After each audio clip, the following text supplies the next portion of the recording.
some. We need a sound, bro. We need like a clap. Oh yes. Good.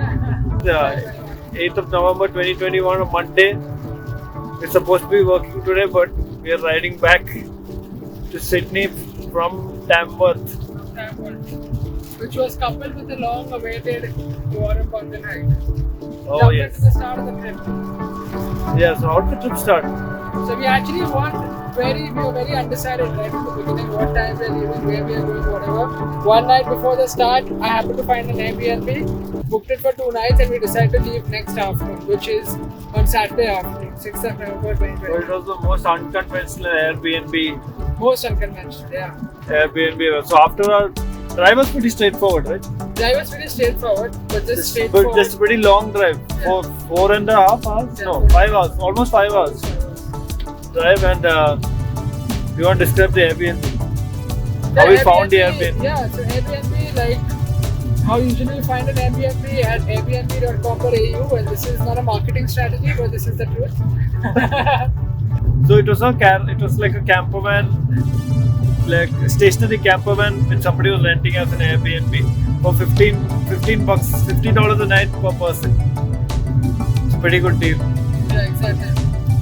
And I think it was pretty good. It had all sorts of facilities, like you, even though it was parked there, Yeah. it had like a kitchen area, living area, Dining area. living cum dining, bedroom, TV. Yeah. And more importantly, Vishwesh could fit in the bed. Next morning we had the big hike. Drove again 2.5 hours to reach Warrumbungle National Park Yeah. to do this like pretty long hike through Grand Tops and Bread Knife. But the hike was pretty good. Yeah, very Like interesting. even though it said only 14 kilometers or something in the app and stuff, we ended up walking like around 18 kilometers. Yeah, with the detours and stuff like that. So we did the whole walk anti-clockwise. So you start off pretty straightforward start. Then you sort of hit this divergence point, and we went right and took like an anti-clockwise direction. Yeah. Then you climb uphill for quite a long time, like 5 kilometers, 6 Yeah. kilometers, like straight just climbing uphill. Then we saw some good camp spots and all on the way. Then what happened? Then did the hike. Yeah, it was a bit of a climb, like Yeah, the start bit was a bit of a climb. Then we reached till sort of the high point, and then we trekked a little more up to Bluff Mountain, Yeah. which is a good viewpoint. Mountain had a very interesting name. And on but, the way yeah. we saw a few V0 boulders and Oh yeah. Yeah. Oh, then again when we came down from Bluff Mountain, we ended up seeing some mountain goats. oh yeah, that was a bit of a Like we surprise. never expected to see mountain goats Yeah. over there. Just when we were starting that, that ascent to the top, it started like raining pretty continuously. Like Yeah. I was like I was saving myself by wearing a poncho. Then we saw another camp spot on the way down.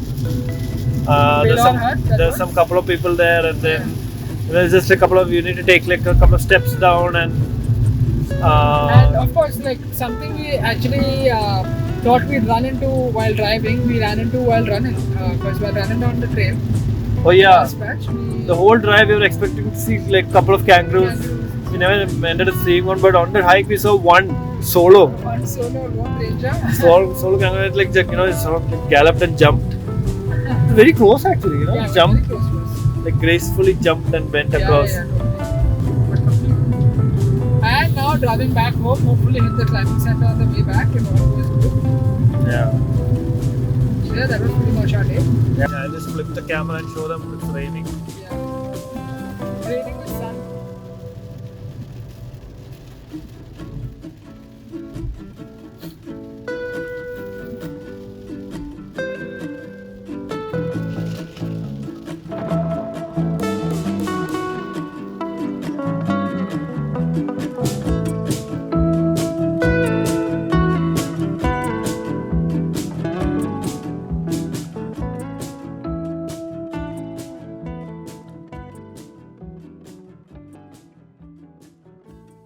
That cost us pretty much the electricity throughout the caravan. Oh yeah.